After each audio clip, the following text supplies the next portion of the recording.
Meskipun Qin Yichen memiliki banyak cara untuk menghadapinya, aturan dunia hampir merupakan cara terbaik dan godaan yang paling mendominasi. Keluarkan aturan dunia yang baru saja Anda pelajari, dan hampir tunjuk hidung orang-orang ini dan tanyakan apakah Anda telah mempelajari aturan dunia, dan jika tidak, keluarlah. Aturan dunia, yaitu kekuatan absolut yang dapat menciptakan dunia dan menghancurkan dunia. Hanya aturan dunia yang bisa langsung bersaing dengan aturan dunia. Terlepas dari energi spiritual di tangan Qin Yichen atau kekuatan iman orang percaya, jika Anda ingin menggunakan hal-hal ini untuk bersaing dengan aturan dunia, harga yang harus Anda bayar tidak setetes pun. Penekanan utama adalah pada satu, jika tidak ada kuantitas mutlak, jangan mempertimbangkan untuk bersaing dengan aturan dunia. Meskipun ada hembusan angin yang berhembus di sekitar Qin Yichen saat ini, tidak ada yang bisa mendekatinya. Apakah itu orang dengan kekuatan terendah, bergegas untuk membunuh secara langsung, atau berbagai latihan dan trik, di depan Qin Yichen, mereka tidak dapat melewati angin sepoi-sepoi ini. Angin sepoi-sepoi bertiup di wajahnya, tidak peduli seberapa mendesak pertempuran di sekitarnya. Dalam ruang lingkup yang diselimuti oleh aturan dunia Qin Yichen, tidak ada sedikit pun yang penting. Qin Yichen memandang 10 orang yang mencoba mendekat di depannya dengan ringan, dan mengalihkan pandangannya ke kejauhan.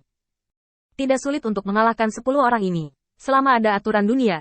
Tidak peduli apa kekuatan klon, itu adalah kekuatan tempur yang tidak bisa diremehkan. Di bawah tingkat tengah ksatria, mereka yang tidak dapat melindungi diri dari erosi aturan dunia tidak memenuhi syarat untuk menghadapi Qin Yichen. Dan 10 orang ini jelas tidak memenuhi syarat untuk menghadapi Qin Yichen. Yang paling penting bukanlah untuk mengalahkan 10 orang ini di lingkungan seperti itu, tetapi untuk mengetahui dalang sebenarnya di balik layar. Karena orang itu berani memprovokasi dirinya sendiri, maka masalahnya tidak dapat dilepaskan begitu saja. Saat Qin Yichen mengulurkan tangannya, angin sepoi-sepoi bertiup, membuat pikiran Qin Yichen sangat jernih. Dia menutup matanya dan secara bertahap mencari pikiran Qin Yichen untuk semua yang dia lihat. Sejak kapan aku masuk ke ilusinya? Seiring berjalannya waktu, Qin Yichen mencari ingatan ini satu persatu. Terutama ingatan sebelum Qin Yichen memasuki gunung gantung ini.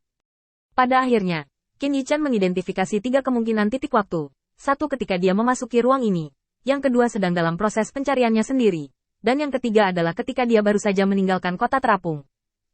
Tidak peduli yang mana, Qin Yichen dapat yakin bahwa apa yang dia lihat di depan matanya tidak nyata. Sepotong gunung gantung ini tidak ada, 10 lawan ini tidak ada. Dan bahkan hal-hal yang dia rasakan, dan bahkan aturan dunia yang diterapkan, tidak benar-benar ada. Mereka hanya ada dalam pikiran mereka sendiri. Mungkin saat ini mereka telah jatuh ke dalam krisis dan belum mendapatkan manfaat apapun. Selain itu, ada kemungkinan yang tak terhitung jumlahnya dalam pikiran Qin Yichen, yang mungkin mengharuskan Qin Yichen untuk mencoba satu persatu, membalikkan, dan akhirnya menemukan jawaban yang benar. Menemukan benda ini tidak akan membantu Qin Yichen untuk menembus blokade ilusi. Tetapi sangat penting bagi Qin Yichen untuk memahami kekuatan lawannya. Selama Qin Yichen telah menentukan kekuatan lawan, mengalahkan lawan tidak lebih dari membuat rencana yang berbeda. Qin Yichen menutup matanya dengan tenang. Ketika lawan mengeluarkan ilusi, itu hanya bisa dilakukan jika mencapai tingkat penghancuran alam, sehingga ketika tubuhnya rusak parah, dia masih terjebak dalam ilusi. Dan Qin Yichen jelas tidak memiliki penekanan kekuatan absolut. Bagaimanapun, situasi Qin Yichen saat ini sangat jelas. Dia adalah dewa di dunia ini, meskipun dia adalah dewa liar. Tapi itu pasti tidak sebanding dengan orang di depannya. Karena tidak ada kemungkinan tubuhnya sendiri diserang untuk saat ini, Qin Yichen punya cukup waktu untuk berpikir. Saat dia menyatukan wajah sebenarnya dari masalah ini sedikit demi sedikit, Qin Yichen berspekulasi bahwa ketika dia melihat cahaya yang berliku-liku, dia jatuh ke dalam ilusi lawan. Pada saat ini, tubuhnya sendiri harus jatuh di ruang terdalam dunia peri yang tak terbatas. Apa yang mengkonfirmasi tebakan Qin Yichen adalah bahwa setelah dia membuka matanya, segala sesuatu di sekitarnya menjadi kabur. Ini adalah tanda bahwa jarak antara kedua belah pihak secara bertahap meningkat, dan ilusi yang ditanam pihak lain di tubuh Qin Yichen secara bertahap habis, dan itu akan kehilangan efeknya. Sepertinya aku benar-benar meremehkanmu. Qin Yichen menghela nafas panjang. Lagi pula, di antara lawan-lawannya di masa lalu, ada beberapa orang seperti itu yang bisa secara halus menggunakan medan alam abadi dan melemparkan dirinya ke ruang dalam yang tak berujung ini. Ketika datang ke medan dunia abadi, Qin Yichen benar-benar bingung. Apa yang dilihatnya pada hari kerja adalah kota terapung dan gunung gantung. Di bawah kota terapung, ada ruang dalam yang tak berujung, tanpa referensi apapun, hanya sepotong dari kosong. Dan Qin Yichen tidak punya banyak waktu untuk memahami hal-hal ini. Hanya orang-orang di kota terapung yang membuat Qin Yichen sulit untuk ditolak. Saat Qin Yichen yakin dengan situasinya saat ini, dia membuka tangannya, dan di telapak tangannya, angin sepoi-sepoi bertiup dalam sekejap, dan ledakan itu mengeluarkan suara yang keras dan melengking, seperti deru Changlong yang tertidur lama. Dengan raungan rendah Qin Yichen, kecemerlangan yang tak terhitung jumlahnya melintas di depannya, dan dunia di sekitarnya secara bertahap menjadi terfragmentasi. Klik.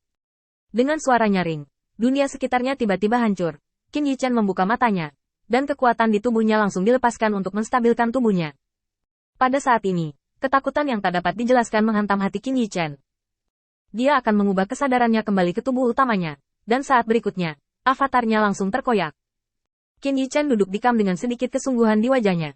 Dia bangkit lagi dan datang ke tepi kota terapung Lin. Melihat langit yang damai di luar, sudut mulutnya sedikit terangkat. Beginilah seharusnya dunia abadi terlihat di dalam hatinya. Kekuatan semua pihak rumit dan rumit. Bukan hanya kota terapung dan mahkamah agung Tuhan seperti yang telah dia pelajari sebelumnya. Dengan angin sepoi-sepoi, wajah Qin Yichen tersenyum cerah. Aku ingin melihat berapa banyak rahasia yang masih belum diketahui di negeri dongeng ini. Karena aku, Qin Yichen, datang ke sini. Aku harus menggali semua rahasia di sini untuk ditonton dunia. Saya harap alam abadi tidak akan mengecewakan saya. Di belakang Qin Yichen, Lin Bai datang dengan tenang. Dia membawa tangannya di punggungnya dan dengan hati-hati melihat kemana Qin Yichen melihat. Saudara Qin, apa yang kamu lihat? Qin Yichen menghilangkan senyum di wajahnya. Musuh.